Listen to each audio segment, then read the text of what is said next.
assuming they didn't break the law, how do you punish a business leader in the real world? What can you do if they haven't broken any law? Well, I think one of the challenges is to say, well, the first lesson is that when you've got a fire, you put the fire out. You don't say we shouldn't allow people to create fires. And I think that was the challenge that Paulson faced in September 2008. He had to put the fire out, not try and punish people for starting fires. The question you ask is a very important one. I think firstly it is that you have to change the rules so that you don't get the kind of reckless behaviour encouraged and incentivised that was encouraged and incentivised in the period up to September 2008. And partly that is about going after profits that were made inappropriately. I mean, I think that is actually going to be very difficult in this case because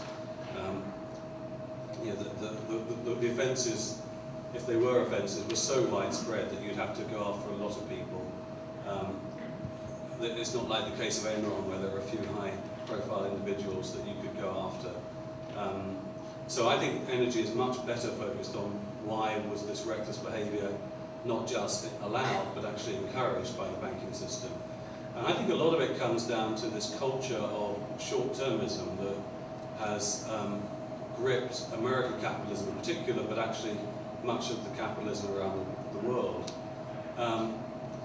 The culture that was known on Wall Street as IBG, YBG, I'll be gone, you'll be gone. So you take the bonus, do the deal, get the commission, and not worry about the consequences. The mortgage market was obviously a classic example of that, where a lot of people were incentivized to get the mortgage booked. And the borrowers, the liar mortgages famously told, just make up your income, we'll get you the mortgage, your house price will be 25% more expensive in a year's time anyway, and we'll take our commission. That culture was actively incentivized by the way that chief executives were paid, by the way that bonus cultures were encouraged on Wall Street. And I think ultimately, as I've thought about why this was encouraged, I think it comes down to the fact that the shareholders didn't do their job correctly in overseeing the companies that they invest in. And we are at a new point in history where over half the money in the capital markets is invested from the ordinary people through intermediaries like pension funds and mutual funds.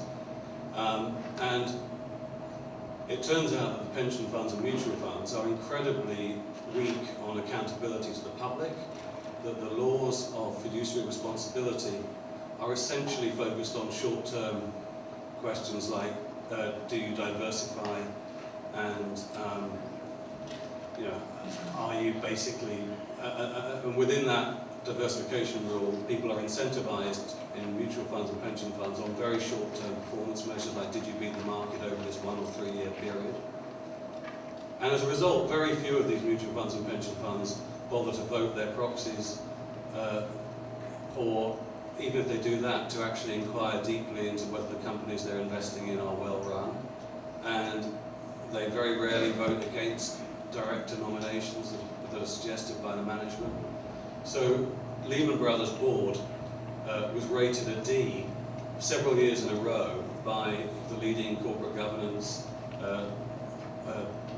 research groups. It had a famous actress, well, a famous, she appeared in Caddyshack, and a couple of other, basically one person that was genuinely qualified financially to be on that board.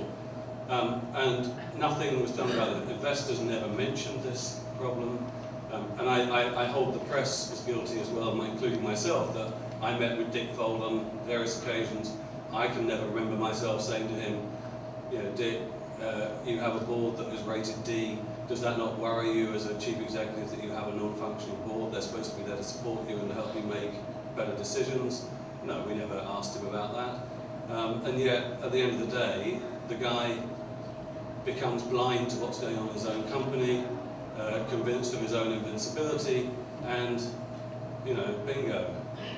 He allows all sorts of behaviour that's terrible. So we have to figure out how do we make these institutions that represent us and our savings actually act in our interests, which are long-term value creation, not short-term, focus on short-term profits and paying lots of bonuses out for short-term performance. And I think at the moment that debate hasn't even begun.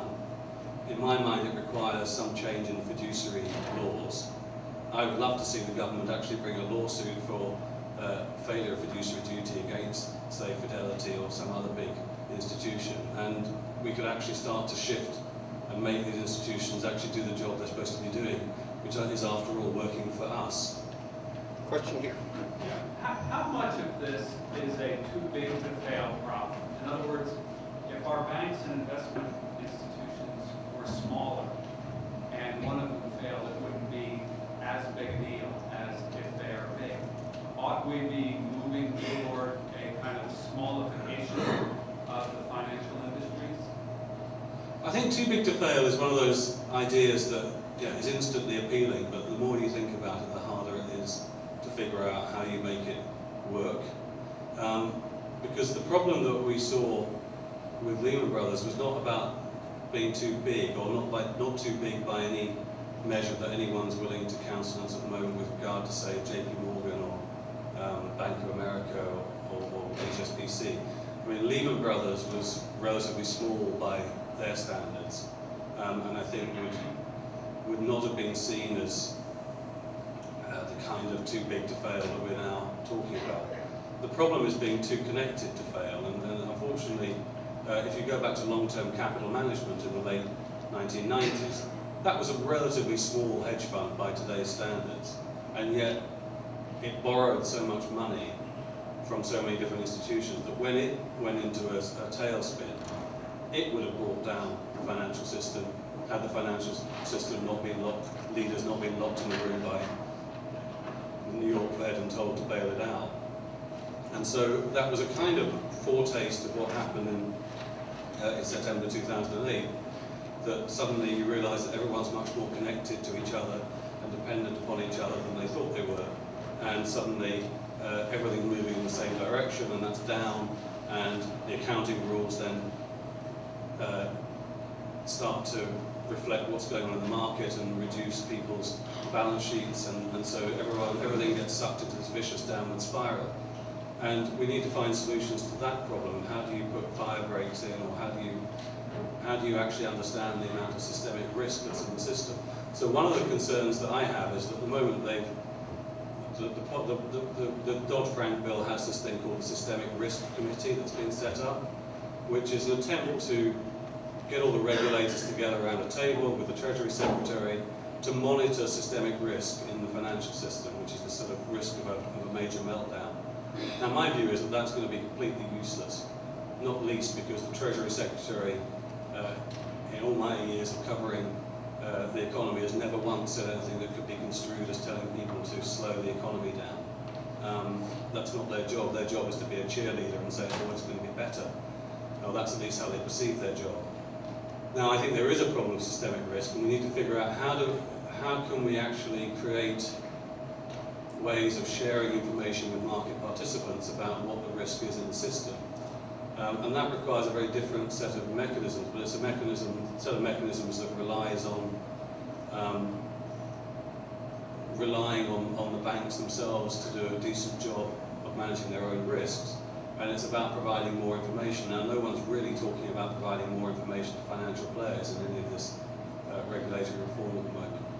And so I think the systemic risk problem is very much still there, and that what we have seen, because we're not addressing those problems, is a set of rules put in place which actually increase the certainty of banks being bailed out if they get into difficulty. The good thing is that they have put in place a resolution authority, which means that they can, effectively, if you had another Lehman Brothers, you'd be able to fire Dick Fold and his management team, put in place a new management team, the government would take it into sort of ownership and sort out the mess without any of the uncertainty about whether that was legal that Hank Paulson had.